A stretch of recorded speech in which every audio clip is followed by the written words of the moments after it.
Il y a un moment dans la vie d'une femme où quelque chose se brise à l'intérieur. Ce n'est pas un cri, ce n'est pas une colère explosive, c'est un silence qui résonne plus fort que tous les mots qu'elle n'a jamais prononcés. Tu le reconnais, n'est-ce pas? Ce moment où tu as réalisé que tu n'allais plus dire « ce n'est pas grave », plus jamais. Ce moment où tu as compris que pardonner encore une fois, c'était te trahir toi-même. Peut-être que c'était après cette énième promesse non tenue, peut-être après avoir ramassé les morceaux de ta dignité une fois de trop, ou peut-être simplement un matin en te regardant dans le miroir où tu as vu une étrangère, une femme qui avait donné et donné jusqu'à ne plus se reconnaître. Tu le reconnais, n'est-ce pas, ce moment où tu as réalisé que pardonner encore une fois, c'était te trahir toi-même. Peut-être que c'était après cette énième promesse non tenue, peut-être après avoir ramassé les morceaux de ta dignité une fois de trop, ou peut-être simplement un matin en te regardant dans le miroir où tu as vu une étrangère, une femme qui avait donné et donné jusqu'à ne plus se reconnaître. Carl Jung disait « Votre vision devient claire lorsque vous regardez dans votre cœur. Celui qui regarde vers l'extérieur rêve, celui qui regarde vers l'intérieur s'éveille. Et toi, tu t'es réveillé, n'est-ce pas ? Mais ce réveil fait mal, parce que arrêter de pardonner, ce n'est pas devenu dur, c'est arrêter de mentir à ton âme, c'est reconnaître que ta générosité émotionnelle a été un poison déguisé en vertu. Tu as grandi en croyant que pardonner était de l'amour, que comprendre était de la sagesse, que porter la responsabilité émotionnelle des autres était de la force. Mais personne ne t'a dit que parfois, pardonner trop vite, c'est refuser de s'honorer soi-même. Et maintenant tu es là, dans cette transition douloureuse, entre la femme que tu étais, celle qui pardonnait par peur d'être abandonnée, et celle que tu deviens, celle qui choisit la vérité plutôt que la paix artificielle. Tu sens cette résistance en toi, cette voix qui murmure « mais si je ne pardonne pas, qui vais-je être ?» Cette peur ancestrale que toute femme connaît, celle d'être perçue comme trop difficile, trop exigeante, pas assez compréhensive. Mais écoute-moi bien, ce qui se passe en toi en ce moment n'est pas de la dureté, c'est un retour à la maison. C'est ton âme qui refuse enfin de négocier avec ce qui la diminue. Jung parlait de l'individuation, ce processus par lequel nous devenons qui nous sommes vraiment en cessant de porter les masques que les autres attendent de nous. Et toi, ma chère, tu es en plein dedans. Cette résistance à pardonner que tu ressens, ce n'est pas de la rancune, c'est ton instinct de survie psychique qui se réveille enfin. C'est ta psyché qui dit non à tout ce qui t'a réduite au silence. Alors respirons ensemble dans cette vérité inconfortable. Parfois, ne pas pardonner, c'est le plus grand acte d'amour qu'une femme puisse s'offrir à elle-même. Tu sais ce qui se passe quand une femme arrête de pardonner? Elle découvre qu'elle avait une relation avec des fantômes, des projections, des versions idéalisées de personnes qui n'ont jamais vraiment existé. Carl Jung l'a dit avec une précision chirurgicale. Tout ce qui nous irrite chez les autres peut nous conduire à une compréhension de nous-mêmes. Mais il y a quelque chose que Jung n'a pas explicitement dit aux femmes. Parfois, ce qui nous irrite, c'est notre propre sacrifice perpétuel. Pendant des années, tu as pardonné, encore et encore. Tu as trouvé des excuses, des justifications, des explications. Il traverse une période difficile. Elle ne le pensait pas vraiment. C'est à cause de son enfance. Tu es devenue une archéologue des blessures des autres, fouillant dans leur passé pour comprendre leur présent blessant. Mais qu'est-ce que tu faisais vraiment? Tu évitais de regarder en face une vérité insupportable. Tu pardonnais par peur, peur d'être seule, peur de ne pas être aimée, peur d'être trop, peur que ton amour ne suffise pas si tu poses des limites. Le pardon, tel que notre société l'enseigne aux femmes, est souvent un acte de violence contre soi-même déguisé en vertu spirituelle. On nous dit que pardonner nous libère. Mais de quoi exactement? De notre dignité? De notre instinct? De notre vérité? Jung parlait de la persona, ce masque que nous portons pour être acceptés socialement. Et le masque de la femme qui pardonne toujours est peut-être l'un des plus toxiques que notre culture impose. Car derrière ce masque, il y a une femme qui meurt lentement, étouffée par sa propre bonté mal dirigée. On nous dit que pardonner nous libère, mais de quoi exactement? De notre dignité? De notre instinct? De notre vérité? Jung parlait de la persona, ce masque que nous portons pour être acceptés socialement.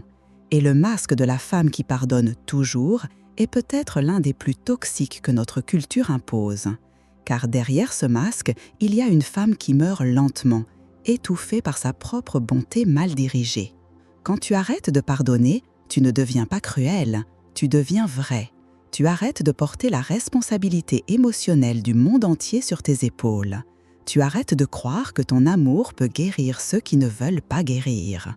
Et c'est terrifiant, n'est-ce pas? Parce que si tu n'es plus celle qui comprend tout, qui excuse tout, qui porte tout, qui es-tu exactement? Voici la vérité que Jung aurait pu te dire. Tu es celle qui a enfin choisi de se choisir. Tu es celle qui a compris que l'amour véritable commence par l'amour de soi et que cet amour-là ne négocie pas avec ce qui le diminue. Le pardon authentique, celui qui libère vraiment, ne peut venir que d'un lieu de force, pas de faiblesse. Il ne peut venir que quand tu as d'abord honoré ta propre blessure, ta propre colère, ta propre vérité. Alors oui, ma chère, quand une femme arrête de pardonner automatiquement, la magie commence, parce qu'elle commence enfin à se rencontrer elle-même. Cette résistance au pardon que tu ressens, Jung l'appellerait un dialogue avec ton ombre. Cette partie de toi que tu as rejetée, niée, cachée sous des sourires et des « ce n'est pas grave ». Ton ombre, c'est cette femme en toi qui dit non, qui pose des limites, qui refuse d'être diminuée. Pendant des années, tu as nourri l'archétype de la mère éternelle, celle qui console, qui répare, qui guérit les blessures des autres avant même de reconnaître les siennes. Mais où était la guerrière en toi?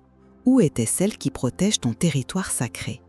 Tu vois, quand tu pardonnais sans cesse, tu ne pardonnais pas vraiment à cette personne. Tu pardonnais à la projection que tu avais créée d'elle. Tu pardonnais au père que tu aurais voulu avoir, à l'amoureux que tu espérais qu'il devienne, à l'ami que tu imaginais qu'elle pourrait être. Ce n'était pas lui que tu aimais, c'était l'image idéalisée que tu avais construite pour éviter de ressentir la douleur de sa réalité. Car accepter sa véritable nature aurait signifié accepter que ton amour, aussi pur soit-il, ne peut pas transformer quelqu'un qui ne veut pas se transformer. Imagine ton cœur comme une rivière. Pendant des années, tu as laissé cette rivière charrier les déchets émotionnels des autres. Tu as dit « ce n'est rien, l'eau se purifiera ». Mais l'eau s'est polluée. Elle a perdu sa clarté, sa fraîcheur, sa vitalité. Arrêter de pardonner, c'est construire un barrage, c'est dire « stop ». Plus rien ne passe qui ne respecte pas la pureté de cette eau. C'est permettre à la rivière de se décanter, de retrouver sa transparence originelle. Et oui, cela crée un vide, un espace où il y avait avant de la tolérance, de la compréhension, de l'excuse perpétuelle. Ce vide te fait peur parce que tu as appris à définir ton identité par ta capacité à porter les autres. Mais Jung nous enseigne que le vide n'est pas une absence, c'est un potentiel. C'est l'espace où le nouveau peut naître, c'est le terreau fertile de ta renaissance. Dans ce vide, tu vas découvrir des parties de toi que tu avais oubliées. Cette femme qui sait ce qu'elle vaut, cette femme qui n'a pas besoin de prouver son amour en s'effaçant. Cette femme qui comprend que dire non à ce qui la blesse, c'est dire oui à ce qui la nourrit. Tes cicatrices émotionnelles ne sont pas des faiblesses à cacher. Elles sont la preuve que tu as survécu. Elles sont la cartographie de ton courage. Et maintenant, pour la première fois, au lieu de les excuser chez les autres, tu commences à les honorer chez toi. Le feu qui brûle en toi en ce moment, cette colère, cette résistance, ce refus de continuer comme avant, ce n'est pas destructeur, c'est purificateur. Il brûle tout ce qui n'était pas vraiment toi pour que puisse enfin naître celle que tu as toujours été. Et maintenant, ma chère, je vais te donner quelque chose de concret. Parce que la transformation ne se fait pas que dans les mots, elle se vit, elle s'expérimente, elle s'ancre dans la matière. Prends un papier et un stylo, maintenant, pas demain, pas quand tu auras le temps, maintenant.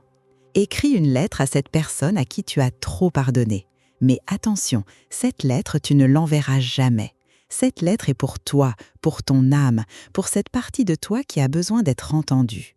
Commence par « Je t'ai pardonné tant de fois que j'ai oublié de me pardonner à moi-même de t'avoir laissé. » Et laisse couler. Laisse sortir tout ce que tu as retenu. Toutes ces fois où tu as souri alors que tu avais mal. Toutes ces fois où tu as dit « ce n'est rien » alors que c'était tout. N'édulcore rien, n'essaye pas d'être spirituel ou évolué. Sois brute, sois vraie, sois cette femme qui a mal et qui a le droit d'avoir mal. Quand tu auras terminé, regarde cette lettre. C'est la voix de ton ombre qui parle enfin. C'est cette partie de toi qui refuse d'être réduite au silence par la politesse sociale. Maintenant, c'est ceci. Va dehors, trouve un endroit qui te parle, un parc, ton jardin, même ton balcon. Lis cette lettre à voix haute. Oui, à voix haute, même si personne ne t'entend, même si tu as l'impression d'être ridicule. Ta voix a besoin d'entendre tes propres mots. Tes oreilles ont besoin d'entendre ta vérité. Ton corps a besoin de vibrer avec cette authenticité que tu as si longtemps réprimée. Puis, brûle cette lettre, regarde-la se consumer. Ce n'est pas un acte de vengeance, c'est un acte d'alchimie. Tu transformes ta douleur retenue en fumée qui s'élève vers le ciel. Tu libères ce qui était bloqué.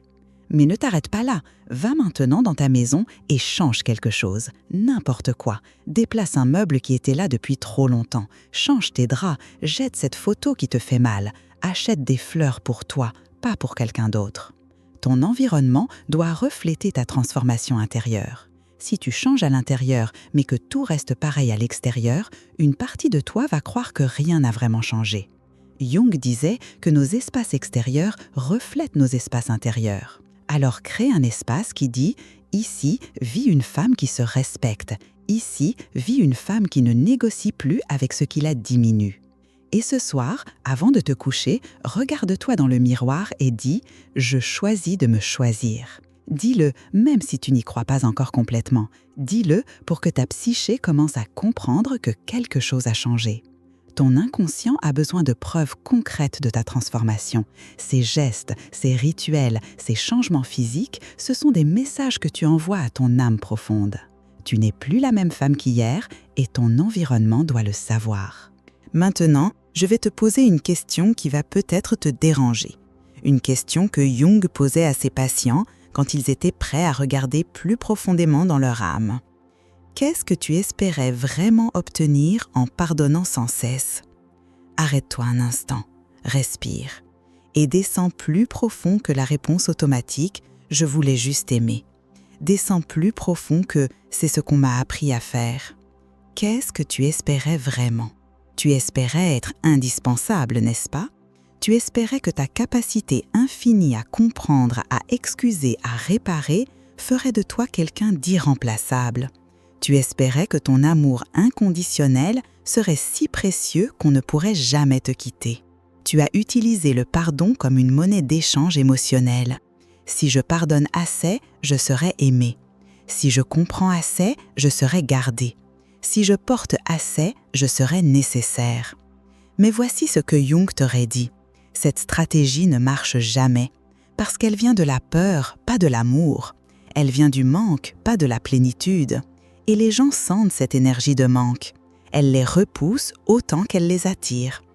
Quand tu pardonnes par peur d'être abandonné, tu attires exactement ce que tu crains. Des gens qui profitent de ta générosité émotionnelle parce qu'ils sentent ta dépendance. Tu deviens un aimant pour ceux qui cherchent une mère émotionnelle, pas une partenaire équilibrée. Et toi, dans cette dynamique, tu perds ton mystère, ton défi, ton essence sauvage. Tu deviens prévisible. Tu deviens sûre, tu deviens ennuyeuse, même à tes propres yeux. Alors écoute-moi bien. Qui serais-tu si tu n'avais plus peur d'être abandonnée?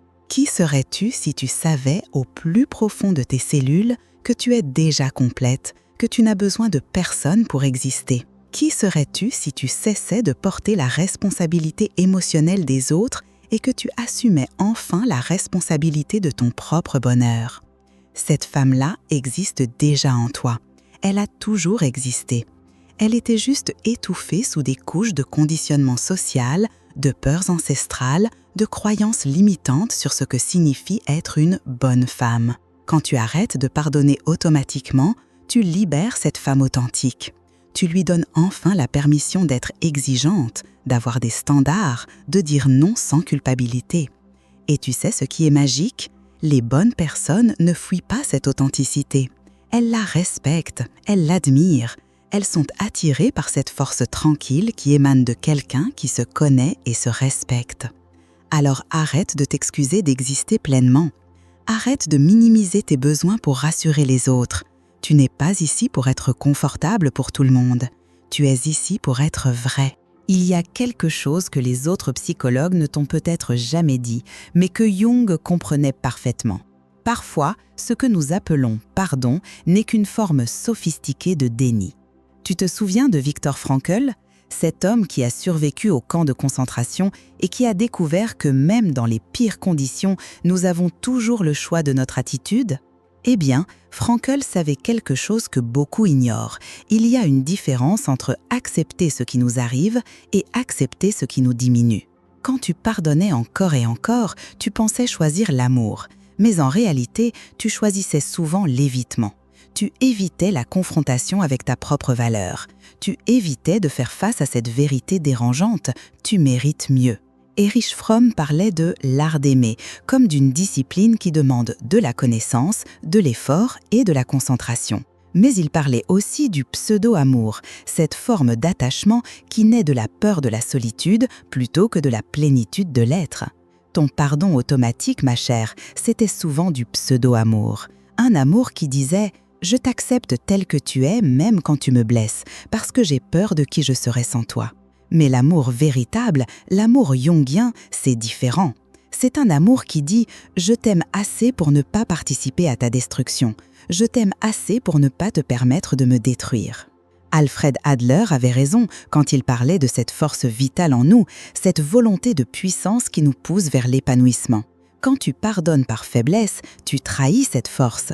Quand tu choisis consciemment de ne plus pardonner l'inacceptable, tu honores cette force.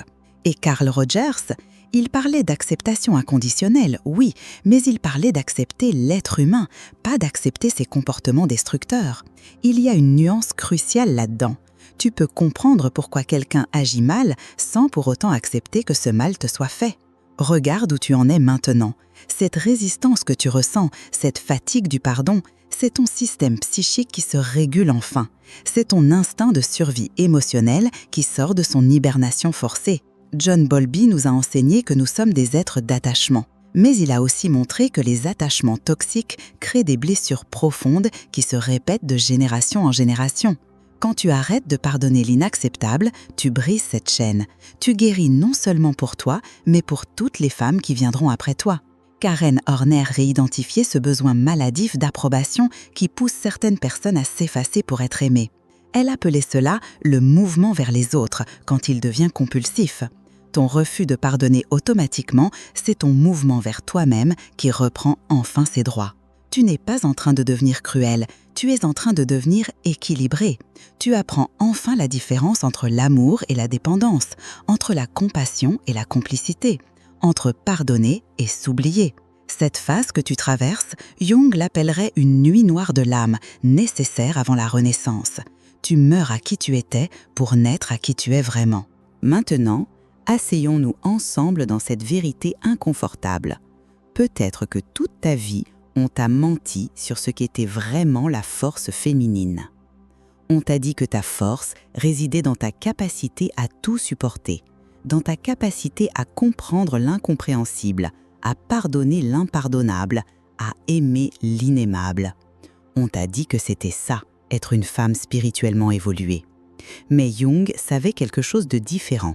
Il savait que la véritable individuation, ce processus par lequel nous devenons authentiquement nous-mêmes, passe par l'intégration de notre ombre. Et ton ombre, ma chère, c'est cette partie de toi qui dit non, qui pose des limites, qui refuse d'être diminuée. Pendant des années, tu as rejeté cette part de toi. Tu l'as jugée pas spirituelle, pas féminine, pas aimante. Tu as nourri l'archétype de la sainte, de la martyre, de celle qui se sacrifie pour les autres. Mais où était la reine en toi? Où était la guerrière? Où était la magicienne qui transforme le plomb de la souffrance en or de la sagesse? Ferme les yeux un instant. Imagine que tu rencontres cette femme que tu étais il y a quelques années, celle qui pardonnait tout, qui portait tout, qui exclusait tout. Que voudrais-tu lui dire? Tu voudrais lui dire « Ma chérie, ton cœur généreux n'est pas le problème. Le problème, c'est que tu donnes ton cœur à ceux qui n'ont pas de place pour le recevoir. » Tu voudrais lui dire « Arrête de chercher à être aimé par ceux qui ne savent pas aimer. Commence par t'aimer toi-même avec la férocité d'une lionne qui protège ses petits. » Et maintenant,